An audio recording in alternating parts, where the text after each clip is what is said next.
Վերադառնամ պատմությանը, չասեք, որ վերադարձավ պատմությանը, այսպիսի հալածանքներ, արշավներ տեսել են։ Լուծումը դիմանալն է, դիմադրելն է և համբերատարությամբ զինվելն է։ Եվ օգտագործել խելամտորեն այն գործիքակազմերը, որոնք որ կան։ Իհարկե նաև դա հավատավոր ժողովրդի, հանրության, աջակցությամբ և ակտիվ ներգրավվածությամբ։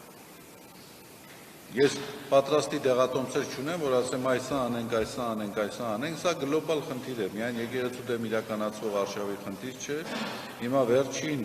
5-6 տարում, համենայն դեպս պատերազմից հետո Հայաստանում տեղի ունեցող իրադարձությունների համար ինչ լուծումներ ենք տեսնում, ինչ այլընտրանքներ ունենք, ինչ մոտեցումներ ունենք, մենք պիտի ստիպված լինենք նաև այս հարցերին պատասխանել, եթե մենք այս հարցերին պատասխաններ չենք գտել, լոկալ եկեղեցու դեմ իրականացվող հարցերի հարձակումների դեմ պատասխանները կդժվարանան գտնենք։ Լուծումը մեկն է, քանի դեռ այս իշխանությունները շարունակում են պաշտոն ավարել,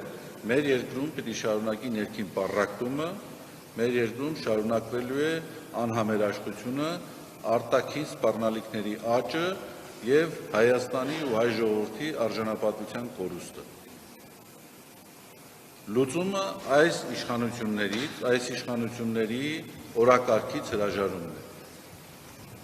Օրինական, սահմանադրական, ոչ բռնի, սա էլ շեշտեմ, ոչ բռնի ճանապարհներով։